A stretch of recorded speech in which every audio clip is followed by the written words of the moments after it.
Today, I'm announcing actions to bar migrants who cross our southern border unlawfully from receiving asylum.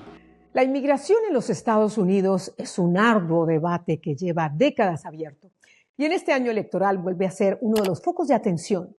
El presidente Joe Biden sabe muy bien que es uno de los temas impostergables para intentar vencer a Donald Trump en las elecciones presidenciales de noviembre. De hecho, un sondeo realizado este año por Gallup identificó a la inmigración como la razón más mencionada para explicar los bajos niveles de aprobación que tiene Biden. Pero lo cierto es que este es un problema que ha trascendido más allá del actual gobierno. Han pasado décadas y por la Casa Blanca han pasado varios presidentes de ambos partidos y nadie tiene una solución que funcione. Por un lado, cada vez hay más gente pidiendo asilo en la frontera sur del país y por el otro, el número de inmigrantes indocumentados se ha mantenido más o menos estable desde 2021, con aproximadamente 10 millones y medio de inmigrantes de manera irregular en los Estados Unidos. No es gratuito que Biden acaba de firmar un decreto que limita el acceso al asilo político para migrantes en la frontera y acelera las deportaciones masivas para quienes violen estas medidas. Trump, por su parte, promete deportaciones masivas y extender el famoso muro, algo que el propio Biden también ha hecho de cierta medida. En este episodio de ¿Qué pasó con lo que pasó? Voy a conversar con la abogada experta en inmigración, Alma Rosa Nieto. Voy a hablar sobre el alcance de estas medidas, me dará sus recomendaciones para quienes están pensando en inmigrar a Estados Unidos, me hablará del impacto que tendrá este tema migratorio en las elecciones y también me ofrecerá recomendaciones sobre la solución para la crisis migratoria. Y antes de comenzar, los invito a que se suscriban a mi canal de YouTube, Patricia Yaniot Videos, es completamente gratis, solo tienen que darle clic donde dice suscribirse, además le pueden dar clic a la campanita para activar las notificaciones cada vez que publicamos nuevos contenidos y nuevos programas.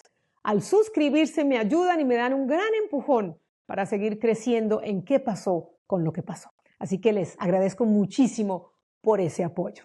Ahora sí, comenzamos.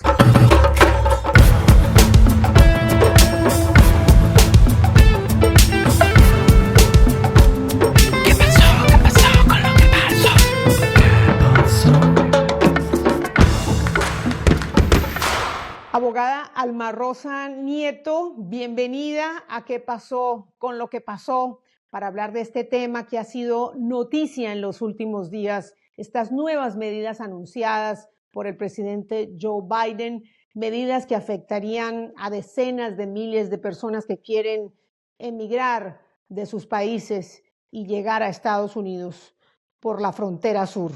Así que le doy la bienvenida, la saludo y bueno, comenzar preguntándole cómo podemos interpretar este anuncio en materia migratoria.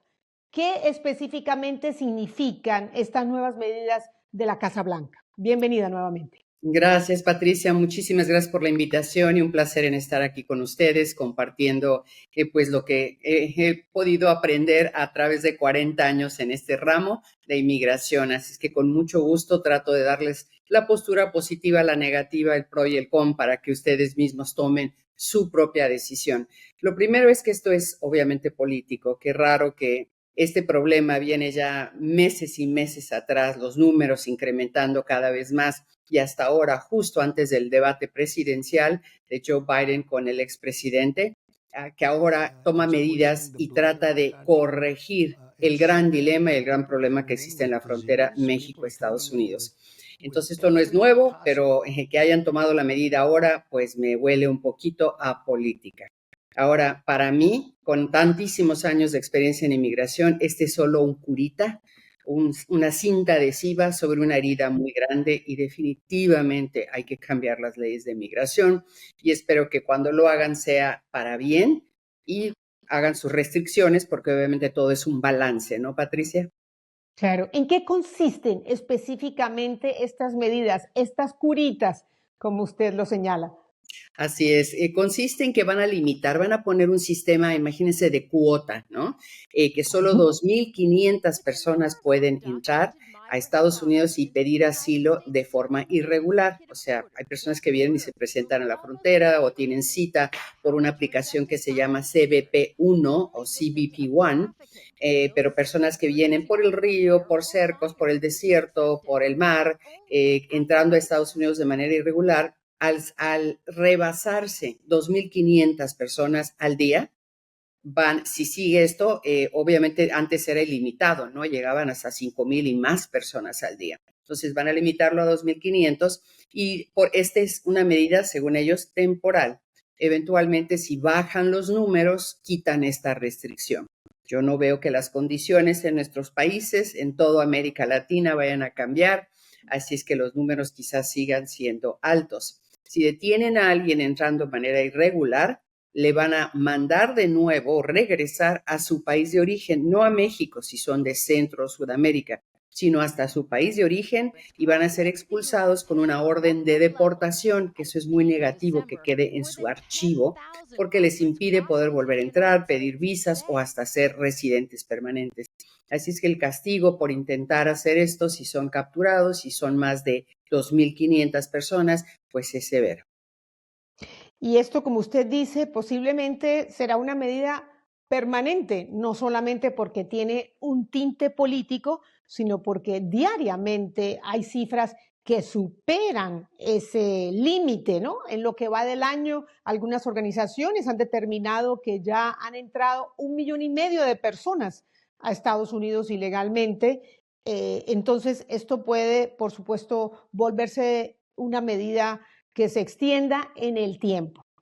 ¿Cuáles son los requisitos, doctora Alma Rosa, para quienes llegan a la frontera y quieren solicitar asilo político? Cruzan la frontera de manera ilegal, digamos que esos días la cuota ha bajado y se apliquen estas medidas. ¿Cuáles son los requisitos? Muy bien, antes de contestar los requisitos, quisiera hacer un comentario sobre tu comentario, que es que son permanentes. Ya el ACLU, que es una organización pro derechos de inmigración a nivel nacional, ya ha indicado que va a llevar esta decisión o esta orden ejecutiva hasta las Cortes Federales y pudiera llegar hasta la Corte Suprema, y una de estas cortes pudiera poner un paro, un alto a que se siga implementando. Así es que el gobierno de Biden ha dicho que es temporal. Las necesidades obviamente van a hacer que sea permanente, pero si hay una denuncia y una demanda, pudiera anularse por completo o por lo menos pararse. Ahora, los requisitos para asilo, muchas personas creen que, bueno, este es un derecho internacional, no solo de Estados Unidos. Hay leyes internacionales que permiten a personas migrar de ciertos países a otro país por razones de política, de raza, de religión, por pertenecer a ciertos grupos, etcétera.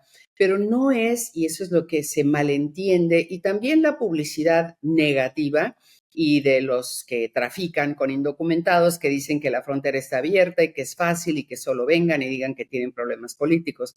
Pero no es por razones de economía, si no hay trabajo, si la situación está inestable en el país de manera general, como lo está en Ecuador, en Colombia y en tantos países, en México mismo. Esa no es base para pedir asilo político.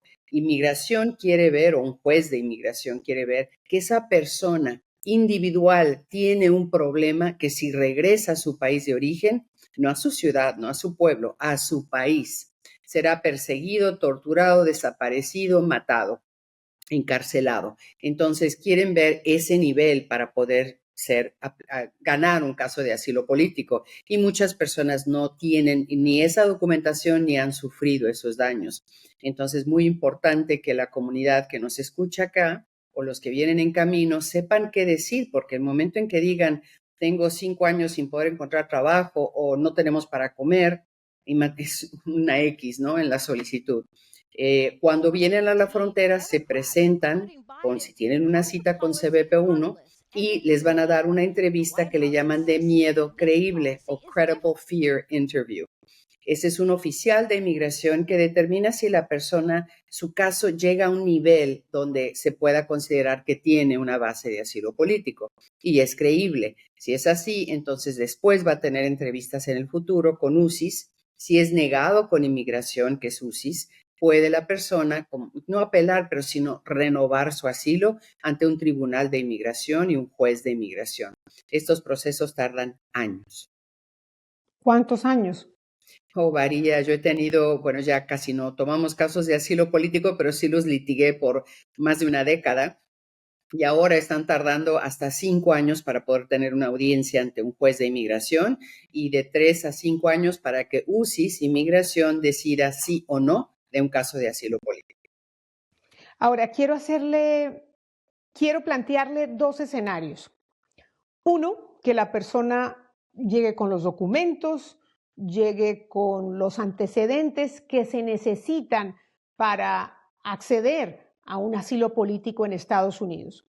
Llega a la frontera, pero ese día están suspendidas, digamos, o las citas o el procedimiento para avanzar. ¿Qué opción tiene cuando llega a la frontera? Bueno, ¿Qué consejos le daría? si tienen cita, lo más seguro es que se la posterguen, pero no va a poder ingresar ese día. No lo sé porque esto apenas empezó, tiene horas o días que se implementó y no sabemos bien cómo lo están aplicando, ¿no? Una cosa es la ley, otra cosa es cómo la aplican los oficiales de inmigración en la frontera y a veces es irregular.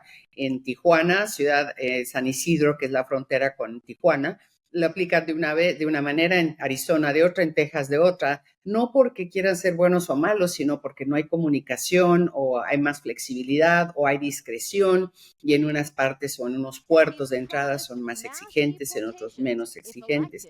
Entonces, ese es el proceso de entregarse, tener una cita de miedo creíble y después esperar dentro del país, algunos detenidos, algunos en libertad condicional, les ponen grilletes o pagan una fianza y esperan años a tener su audiencia. Muchos pueden aplicar para un permiso de trabajo mientras están en espera y eso obviamente hace la espera un poco más llevadera porque pueden mantenerse. Aun cuando han cruzado la frontera de manera ilegal, doctora Nieto, ¿pueden aspirar a un permiso de trabajo? Si bajo la nueva regulación fueron uno de los 2,500 al día, sí, y tienen una entrevista de miedo creíble y la pasaron y no dijeron que era por razones económicas o falta de trabajo o por no tener alimentos, entonces lo más seguro es que les den la entrevista y después los pasen a que puedan ingresar su solicitud de asilo político. Y con eso se pide un permiso de trabajo. Qué bien. ¿Y cuáles son las consecuencias en caso de que no tengan los antecedentes que se necesitan para solicitar asilo político? Que crucen la frontera, los detengan, ese día también se cumplió la cuota. ¿Qué pasa a partir de ahí? Los niegan, depende, si es bajo esta nueva regulación y son más de 2,500, pues los expulsan. Se supone que los van a subir a un avión, el gobierno pagará el vuelo y los regresan a Centro, Sudamérica o a la parte de México donde sea la persona, si está aplicando y es por decir de Oaxaca, pues la llevan allá, no a la línea para que pueda volver a intentar. Y son expulsados, como dije anteriormente, con una orden de deportación, que es algo muy negativo. Entonces, esta nueva regulación, pues sí, como quien dice, le corta las alas a muchas personas de poder pelear lo que internacionalmente se conoce como asilo político y el derecho que pueden tener. Y por eso ACLU dice que van a llevar esto a las cortes más altas. ¿Qué otras maneras hay para emigrar o inmigrar legalmente a Estados Unidos aparte del asilo político? ¿Qué recomendación le daría a usted a quienes están pensando dejar su país rumbo a Estados Unidos? Primero, ya con el COVID, el mundo aprendió a hacer citas y consultas hasta médicas virtualmente.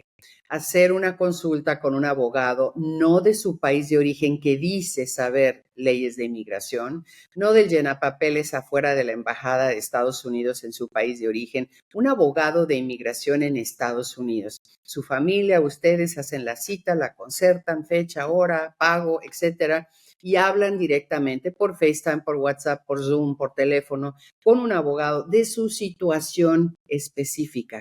Para de esa manera el abogado le pueda decir, mira, yo catalogo mis casos como un semáforo, ¿no? Luz roja, no hay nada. Luz amarilla, más o menos, luz verde tiene buen caso. Y si no tiene buen caso, para que la persona piense si va a hacer esta travesía de vida o muerte desde sus países hasta acá, cuando las posibilidades de ganar un caso son cero, y si es más o menos qué traer o qué buscar o qué traer de documentación para levantar el porcentaje de posibilidades de ganarlo. Y si es verde, también qué documentos, abogado, abogada, debo traer conmigo o hacer que me envíen de mi país a Estados Unidos por FedEx, por fax, por escaneado de computadora, para de esa manera poder presentar mi caso bien presentado ante un oficial de inmigración. Ahora me voy a poner yo como ejemplo para que me gusta hacer como un árbol, ¿no? Pero no genealógico, sino un árbol legal de quién puede inmigrar aquí, a quién. Si yo, siendo ciudadana estadounidense, yo puedo pedir a mi mamá y a mi papá. Puedo pedir a mis hermanos, si están casados, a mi cuñada, cuñados, si tengo sobrinitos, siempre y cuando el día de la cita para la residencia sean menores de 21 años, incluya todo el núcleo. Y también a mi cónyuge, si está indocumentado o está en su país de origen, y también a mis hijos, casados, solteros, sin importar edad. Ahora, si soy residente permanente, o sea, solo tengo tarjeta verde, no puedo emigrar a mis padres, no puedo emigrar a mis hermanos, solo puedo emigrar a mi cónyuge y a mis hijos solteros, adultos medianos de edad, de tercera edad, no importa la edad, siempre y cuando sean solteros. Entonces, escuchen muy bien esto, repítanlo para que vean, yo tengo un hermano que es residente, pero está por hacerse ciudadano. A lo mejor buscar esa opción. O mi mamá se acaba de casar con un americano y a lo mejor puede ser incluido este hijo que está en el exterior, si es menor de edad. Entonces, hay muchas leyes que todavía se pueden usar. También ciertos países de Centro y Sudamérica gozan de algo nuevo que se llama unificación familiar, que si alguien ya los pidió y la persona sigue en su país de origen, no ha tratado de entrar ilegalmente, se puede hacer, inmigración los invita, ¿no? Le invita y le dice, usted califica para entrar a Estados Unidos legalmente, le vamos a dar permiso de trabajo mientras espera a que lo inmigre su familiar inmediato. Y otras personas, como dije, a lo mejor quieren pelear un asilo, pero hay que prepararse. Recuerden, el oficial de inmigración con su poca educación legal, porque los entrenan, son oficiales, son policías, ¿no? Los entrenan un poco, va a decidir su vida, sí o no, le vamos a dar oportunidad de pelear asilo y mucho depende de la documentación que entregue y la preparación que usted tenga para que diga lo adecuado, no mentiras, sino lo adecuado para poder ingresar una solicitud y quizás hasta tener éxito y después del asilo lograr la residencia permanente. Y por último, Patricia, se puede inmigrar las personas que están en el exterior, que tienen algún oficio o carrera o profesión y han trabajado en sus países de origen y se busca dónde hay escasez en Estados Unidos en ese puesto. Y también tienen que tener quien los pida, una empresa, un jefe, un patrón, y ese trámite se llama certificación laboral y dura más o menos 2 años e inmigra el trabajador, el cónyuge y los niños, los hijos. Entonces, hay opciones. Desafortunadamente sí son limitadas, pero existen. Entonces, antes de decir me voy ilegalmente, asesorarse. Si no tiene ninguna opción, pues ya tomar una decisión más acertada antes de hacer, como dije anteriormente, la travestía. Muy importante consultar con personas expertas como usted, abogada Nieto, expertos en inmigración. Regresando a la opción del asilo político, que tiene que ver con esta medida reciente del gobierno de Joe Biden. Esta aplicación CBP1 es solo para pedir citas de asilo político. ¿Cómo Así funciona? Así es, se tienen que bajar en su teléfono celular, en su móvil, se van obviamente a la página de aplicaciones, buscan ahí CBP, C de Carlos, B de burro, P de Pablo 1 y la bajan, es una página oficial, no se vayan a otras donde hay gente inescrúpula que se pone CBP2 o CBP asterisco para robarle y tomarle dinero, no le cobran nada y es una página del gobierno de Estados Unidos. abren la página, llenan sus datos y esperan. Eso sí, la espera es larga, no les voy a mentir. No es de un día para otro ni una semana para otra. A veces es de meses hasta que le contestan y le dicen tal fecha tiene usted una entrevista. Entonces pueden decidir venir como pensaban, de país en país o volar hasta la frontera. Se presentan a la frontera con un oficial de inmigración, muestran su cita y van a tener una entrevista de miedo creíble. Entiendo. ¿Cómo cree usted que va a impactar este anuncio en materia migratoria de Joe Biden en la campaña electoral rumbo a las elecciones de noviembre? Ya se le ha criticado mucho hasta de su propio partido porque, como dije al inicio de este programa, esta es una medida que no corrige el problema. La necesidad que tiene nuestra gente, toda Latinoamérica, incluyendo España, es grave, es donde la gente, obviamente, como se ha visto en las noticias, es vida o muerte y prefieren exponerse a seguir como están en sus países de origen. Entonces, hasta que no se corrijan esos problemas o las leyes cambien, el flujo va a continuar, en mi opinión. Entonces, que haga esto, en inglés le dicen too little, too late, o sea, hay poco y demasiado tarde. Obvio, él lo va a usar a la defensiva cuando lo ataquen y digan, el problema, miren, es su problema, no ha hecho nada en años y se ha incrementado, los números son exorbitantes y él va a poder decir, no, yo acabo de hacer esta orden ejecutiva y como aún no se ha aprobado al 100, porque creo que las pláticas o el debate va a ser en unos días, pues él se va a poder defender y decir, bueno, acabamos de ponerla, ¿no? No sabemos si está funcionando o no, esperemos que sí, etcétera. Se necesita trabajo bipartidista en el Congreso porque, les recuerdo, para los que no conocen leyes de migración en Estados Unidos, el presidente no puede hacer leyes, solo puede hacer órdenes ejecutivas que son temporales y pueden ser anuladas. El que tiene que hacer un cambio a las leyes de inmigración es el Congreso, y con tanto debate y tanto odio y tanta que nadie quiere ceder, ¿no? Porque no quieren que el otro partido gane. Entonces, por ahorita lo veo un poco difícil. Espero que con la desesperación que tiene Biden por ganar y por obtener el voto latino de Estados Unidos, que haga lo que ha comentado, que quiere darle permisos de trabajo a personas que están indocumentadas en Estados Unidos y por algún motivo u otro no han aplicado y están casadas con ciudadanos estadounidenses, y les va a dar un tipo de permiso. Se cree que puede oscilar a 1 millón de personas. Eso sería algo muy favorable, y también que diera algo para personas que llevan muchos años aquí, 10 o más, buena conducta, han pagado impuestos, son personas honestas y son para bien para el país, que también les diera algo, y eso oscilaría en millones, ¿no?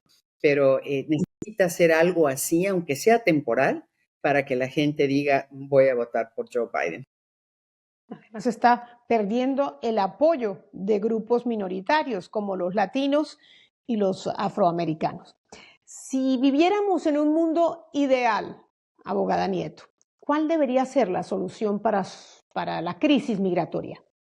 Wow, si supiese la respuesta, Patricia, con todo respeto, yo creo que yo estaría ahorita en la Casa Blanca, sentada en un comité de inmigración diciéndoles, hagan esto, hagan esto. Digo, lo puedo hacer, son recomendaciones, pero aquí hay también mucha política y economía, ¿no? A lo mejor una de mis soluciones es que va a costar billones de dólares implementarlo, entonces no la van a tomar. Aquí es cosa de cuánto va a costar y también cuánto está perjudicando el flujo. Y el otro lado de la moneda es cuánto está ayudando al país el flujo de indocumentados. Y todos sabemos que son muchos de ellos, triste y desafortunadamente, explotados, y el comercio de Estados Unidos lo usa como un puente, ¿no? Para trabajadores que pagan muy poco, con pocos derechos. Entonces también le conviene al país. Mi sugerencia sería que trajeran de nuevo una ley. No corrige el problema de la frontera, pero sí corrige el problema de tantos millones de indocumentados que son gente buena, honesta, trabajadora, con hijos ya ciudadanos, hasta su casita, sus negocios, sus autos. O sea, ya están cimentados en este país. Es que volvieran a traer una ley que ya ha vuelto 2 veces, y yo propongo que vuelva una tercera vez. Se llama la ley 245I. ¿Qué es eso? Es una ley que en los 90 hasta el 2001 permitía que una persona ingresara una solicitud para emigrar y si era ingresada el 30 de abril del 2001 o antes, por hermanos, por patrón, por esposa, por padres, por hijos pidiendo a padres, pero se ingresó una solicitud. Si no se concluyó por cualquier manera, la persona tenía la posibilidad de emigrar dentro de Estados Unidos pagando una multa sin tener que ir a las embajadas y a los consulados donde se les imponen castigos por vivir ilegalmente hasta de 10 años. ¿Qué permite esto? Que una madre o padre que entró ilegalmente en el 2000 o en 1999, que ahora tiene hijos nacidos en Estados Unidos, adultos mayores de 21, si ese hijo pide a esa madre o padre ahora, le toca salir a la embajada americana y allá le van a decir bienvenido a su país, se espera 10 años castigado porque no hay perdón de hijos a padres y qué bueno que vino y no va a poder regresar por 10 años. Si viene la ley 245 y corrige eso, porque esa mamá y papá, aunque entraron ilegalmente, no tiene que salir a su país de origen, a la embajada, va a emigrar en Estados Unidos pagando una multa. Millones de personas calificarían. ¿Qué solventa? Pues solventa por lo menos la crisis que existe ahora de personas indocumentadas y es lo humano. Si alguien ya ha pagado con creces todo este tiempo que han estado aquí, sí, una violación, entraron ilegal, pero todo lo que aportaron es mucho más pesado que la infracción que cometieron. It's poisoning the blood of our country. It's so bad, and people are coming in with disease. People are coming in with every possible thing that you can have. Claro, y fomentaría la reunificación familiar que le hace también a la sociedad. Doctora Nieto, si tuviese que comparar las promesas en materia migratoria que hace Joe Biden versus Donald Trump, ¿cuál marcaría usted que son las principales diferencias? Es noche y día, ¿no? Blanco y negro. Un ejemplo, Trump, no hay que olvidar, yo sé que tristemente hay muchos hispanos que lo apoyan, no lo entiendo, porque estos hispanos tenían abuelos inmigrantes o padres inmigrantes y en muchos casos hasta cónyuges inmigrantes indocumentados. Lo primero es que no hay que olvidar que él separó a familias, que le quitó de los brazos a bebés, a madres o a padres entrando ilegalmente. Y eso fue parte de su plan, ¿no? Para parar el flujo que existía cuando él era presidente. Y obviamente se incrementó con Biden. Entonces, uno tiene más humanidad. No le estoy diciendo que Biden ha sido lo mejor para la comunidad hispana en el ramo de inmigración, pero sí ha quitado y eliminado muchas brechas y tachas, digamos, que puso el expresidente. Entonces, hay más humanidad para la comunidad inmigrante, pero mi temor es que si entra este señor, vayan a haber redadas masivas. Él ya lo comercializó, ¿no? Como parte de su plataforma. Yo voy a mandar al ejército a las ciudades a buscar a indocumentados en casas, trabajos, etcétera, en la calle. No lo dudo. Su base lo exige, él lo promete. Y sin embargo, con Joe Biden, pues no habrá nada nuevo hasta que presione él mismo. De nuevo, es política, ¿no? Si Joe Biden dice, miren, yo les doy tantos billones para sus guerras, para el ejército, para esto, para el otro, para la energía, etcétera, subsidios, pero ustedes voten a favor de un plan bipartidista, podría presionarlos. Y quizás si le dan un segundo término pueda lograr eso. Increíble que este sentimiento que se sigue fermentando entre la sociedad estadounidense, este sentimiento antiinmigrante, no solamente beneficiará al expresidente Trump, pero también algo de esto estará capitalizando Joe Biden. ¿Por qué es tan restrictivo el sistema migratorio en Estados Unidos? No es tanto restrictivo. He estudiado los sistemas de otros países. Canadá tiene un programa mucho más favorable hacia el asilo. Es que ya no, ¿cómo podría dar un ejemplo? Me gusta mucho hacer analogías porque la ley de inmigración es tan cambiante y compleja. Se dice que de todas las ramas de derecho en Estados Unidos, la más complicada de leyes es de inmigración. Yo pensé que era Hacienda, impuestos. No, es inmigración. Entonces, por eso uso tanto ejemplo y analogías, me perdonan, pero quiero que me entienda la audiencia, ¿no? Quiero que se nutran y entiendan las leyes.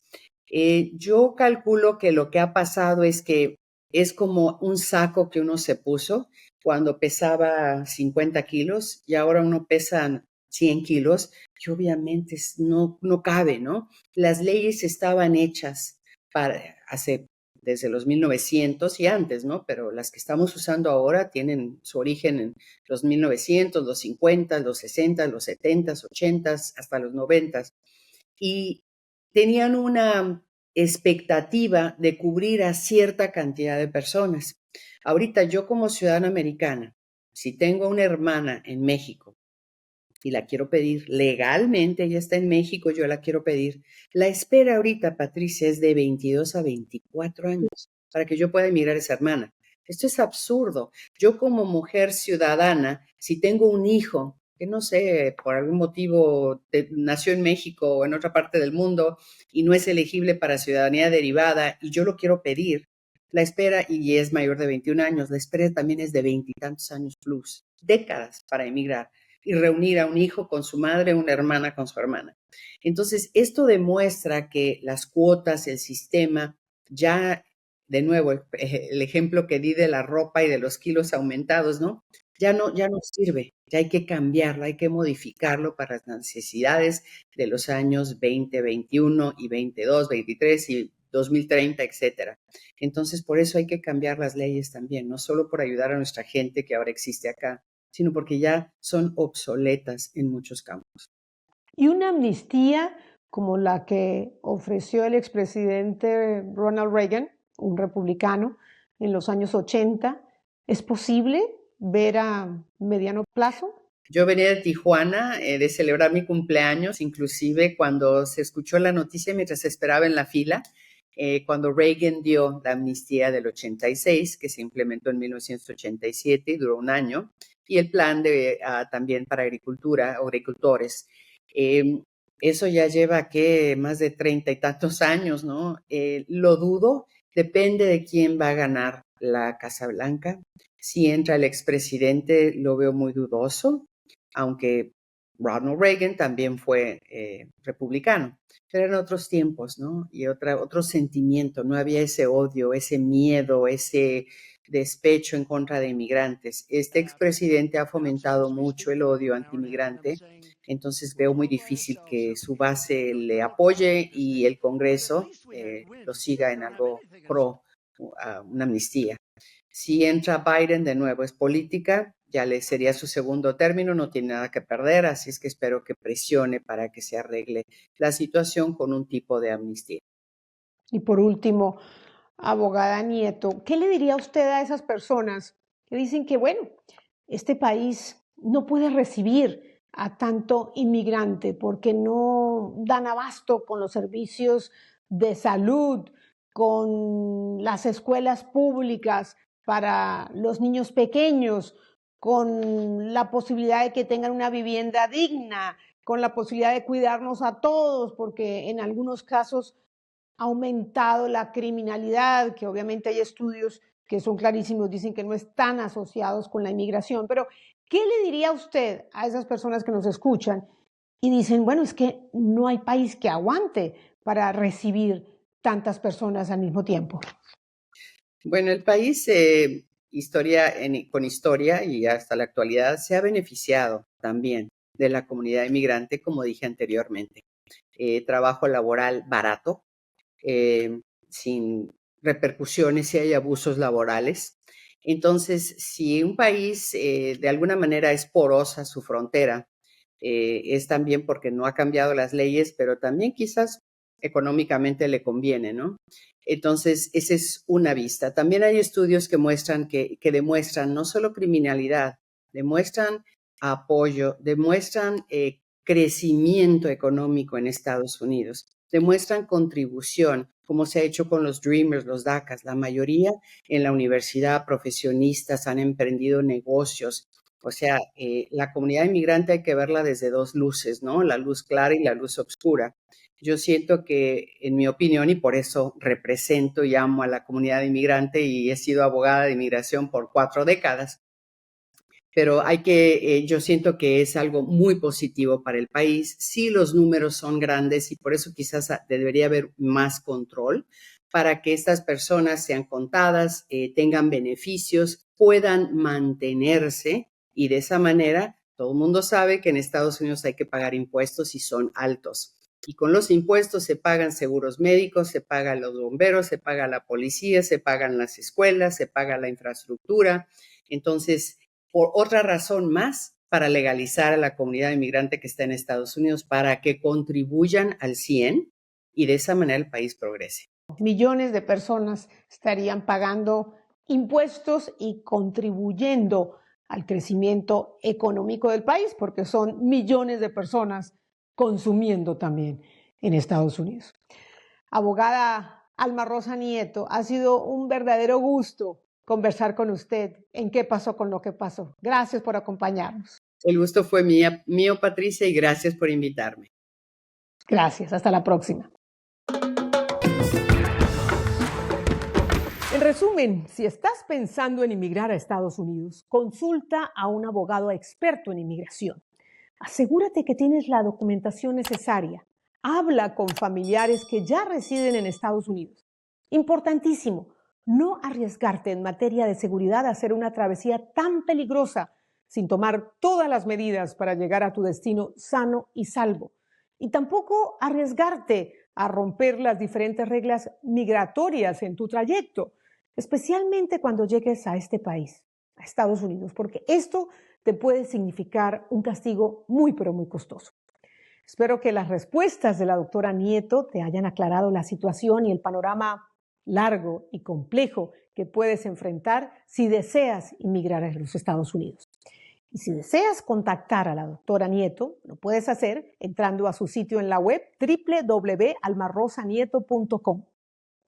Gracias por seguirme y acompañarme en otro episodio de ¿Qué pasó con lo que pasó? Les recuerdo suscribirse a mi canal en YouTube, @PatriciaYaniotVideos. Solo tienen que hacer clic donde dice suscribirse y me ayudan a pasar la voz. Nos vemos la próxima semana.